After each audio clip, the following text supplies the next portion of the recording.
Are you stuck with Battleworld? Are you stuck with Spec Ops? Well, if you are, then join me in this video and I'll try and sort it out for you. What's going on, everyone? I'm BPG and welcome back to the channel. If this is your first time here, I make at least 2 Marvel Strike Force videos every single week, usually based around the events within the game. However, sometimes I do get to add videos exactly like this one here. So if you find the content in this video helpful, please do consider giving the video a like, subscribe to the channel and ring that notification bell so you don't miss any other BPG uploads. And if you're new around here or not, why not put a comment down below? I love to speak to each and every single one of you.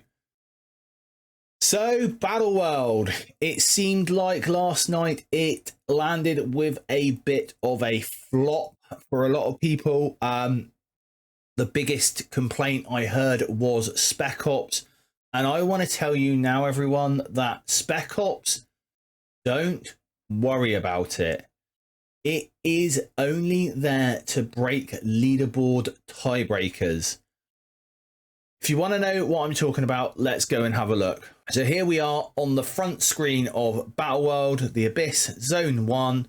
Zone 2 unlocks in a minute for me. We've literally got 13 minutes left of day 1. And you can see that my alliance, we have scored 263,160 points out of the 60,000 that we needed to clear Zone 2. Now, this is the most important thing in Battleworld, this 60,000 points.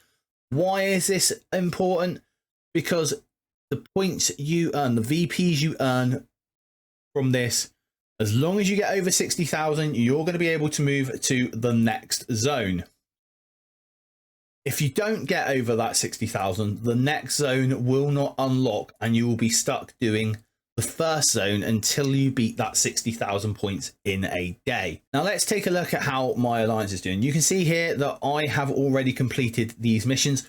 These missions are per alliance member, so they are individual missions to each alliance member. And when I say individual, what I mean is that it's not once one alliance member's completed it, you can't do it. Okay, so we're going to go into these. And we see that the first mission, which is the city mission, bonus to Superior 6, this one is going to give us 1,075 victory points for every member of our alliance that completes this. Mission 2 is going to give us 1,630 victory points for every member of our alliance that completes this mission. Mission 3, which is the Herald mission, is going to give 2,700 victory points per alliance member that completes this. And the elite mission, which is the one that requires Astral or Pegasus, and if I have any advice for you now, is to start building those Astral members up, because although Pegasus is doing this on difficulty 0 and probably difficulty 1 and 2 and maybe even 3, and once you hit difficulty 4 and 5, you are probably going to need the Astral team to get past this as an alliance.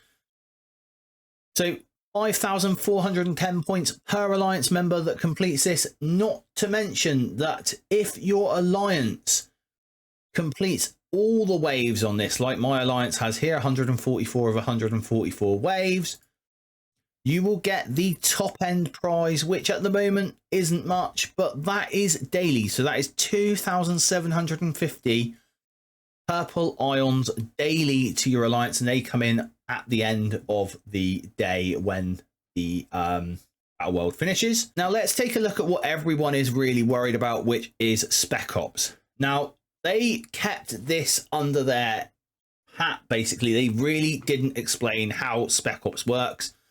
And I have a theory why they didn't explain how Spec Ops works, because I think that if everyone knew how Spec Ops was working, or how they got it to work, you know, how they were having it working, a lot of people would have pushed back, and that would have pushed Battleworld back from coming out. For those of you that don't know, Battleworld is basically a carbon copy of territory battles from Star Wars Galaxy of Heroes. The only thing is, Marvel Strike Force is possibly the only group of developers that I know that copy someone's homework, make it worse. And why do I say that? Because in Spec Ops, the only way of getting any point from these Spec Ops missions is if you fill all 30 characters that are needed. So here you go. We go into Spec Ops 6 here. This is an open one for me. Requires 6 red stars. If you don't have people who have Nova at 6 red stars, and mid-game alliances, you know, people who started this year or last year, late last year, you probably don't have Nova at 6 red stars. In fact, you can see my alliance, which has some people who have been playing for at least a good 2 years, including myself, don't have Nova at 6 red stars because DPCs are a very, very valuable resource. But you can see here, all these guys that have put stuff in here, that is going to add nothing to us at all. I believe in territory battles, it either adds a bonus to the nodes or it is cumulative points. So you get points for putting your people on those special operations or sending them away for the day. But as you can see here, because these are not complete, we will not score any points. However, we really don't need to worry about that. I believe these points are additive. So for each level of VP that you get to, for each room that you fill, you are going to get a certain amount of VPs. So for the first room that you fill, and it doesn't matter what room you fill, whether you fill Spec Ops 8 at 1 diamond, which is arguably harder than Spec Ops 1, which is just 3 yellow stars, you will only get 720. So if your alliance only manages to fill Spec Ops 8, they're only getting 720 VPs. The next one is 960, 2160, 2640, 3600, 4080, 4560, and 5280. That total together equals 24,000 VPs per day. That is the equivalent of 1,000 VPs per alliance member because it's only for your entire alliance. So you get 24,000 VPs extra towards your daily and weekly VP total. And so 24,000 VPs. Well, if all 24 members of my alliance put stuff in there, but then they can't complete that, that's a negative because this node here is worth 1,050 points. And if they can't complete this one here, that's a loss of 4,000 points per member of my alliance. So BPG's advice here, complete your missions first. Make sure you can complete those before you put your Spec Ops on. Do not go and put your Spec Ops in first. That is completely the wrong way around because once you've committed your characters to Spec Ops, you can no longer use those characters. Now, for alliance leaders and captains that are doing this, if you want to go and see how, you know, if you've got anyone slacking in your alliance, you know, that haven't participated yet and you want to give them a nudge like you do in war and so on and so forth, you click the rewards button. There is a participation thing here that shows you how many points each alliance member has scored. So you can see we are all on the same points in my alliance.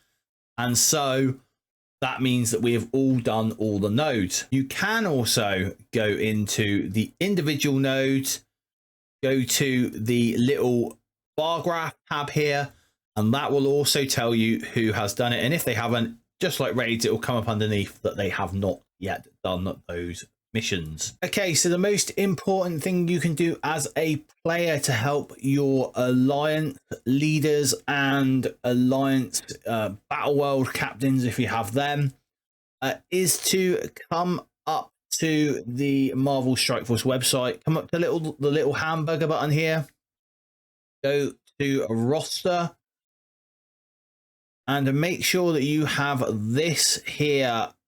Click this sharing with button. Just click on the little thing. You can either have it not shared, anyone, or alliance only. Alliance only, and anyone will allow you to, or will allow your Battleworld captains and leaders to be able to go out to the the alliance screen. So this will allow the Battleworld captain to go and download the rosters for all of the alliance members, as long as they have their rosters shareable. And you can then go into this lovely spreadsheet here made by Livepool. And this for alliances that are taking Spec Ops really, really seriously. Now, there are two ways of doing it, really. You can either let everyone go at it and fill what they want. Just make sure you coordinate or communicate, if you are an alliance leader, what this is still really useful, because you can communicate with your alliance as to what Spec Ops should be clearable, and then leave it up to them to try and sort out which ones, how they're going to clear it. Or you can be completely and utterly micromanageable and go in and use this tool to basically assign people zones. Now, there is a tutorial on this, so I'm not going to steal their thunder. If you click on to the tutorial here on the spreadsheet, which I'm going to leave a link to in the description down below, you can use this and make your Spec Ops easier. And this leads me into the current alliance milestone Cosmic Battle. So this complete one Spec Ops mission in Battleworld. This is why a lot of people are not so happy with the whole Spec Ops thing, because it is tied to an alliance event. However, I've got a little tip for you, and please do not worry about this. So this milestone here, you can see we are getting these Cosmic Elixirs. These are what go back to the main month-long milestone. Now, I'm by no means saying skip this. I'm just saying do as best you can in the alliance milestone and be happy with it, because this alliance milestone has 21,000 Cosmic Elixirs in it. And obviously that is going into the Cosmic Awakening event here. Let's click into here and have a look at the scoring on this. So there's our Cosmic Elixirs: Astral Armor, Nebula Cloak, Lunar Scepter, Cosmic Key. These are all the items coming from the weekly solo events. And then we have Collect 1 Turkey, which is worth 1 point. So the same amount of points as the Cosmic Elixir. So remember, this Cosmic Battle, it had 21,000 Cosmic Elixirs in it. Well, if we come out and we go to the supply store and we go to the turkey store, we can buy 10,000 turkeys every single reset for 600,000 gold. One day, 2 refreshes of buying turkeys equates to the same amount of points that you are going to get total over 6 days from the alliance milestone. So you're better off just investing in turkeys and letting the alliance milestone land where it lands. Don't go making anyone in your alliance build anything up so far as Spec Ops is concerned, just so you can push that extra milestone. Those are milestones that are set clearly for those bigger boy alliances that have all of the tools at their disposal, as they want. But general mid-game, early end game, and early game alliances, just stick to buying the turkeys from the turkey store. You need to spend turkeys to get your web milestone done, so it makes complete and utter sense. So I want to know what you guys think of Battleworld. How are you getting on with Battleworld? Are you excited about Battleworld or not? Let me know in the comments down below. Don't forget, if this video has helped you, then please do give it a like. And until next time, everyone, stay positive.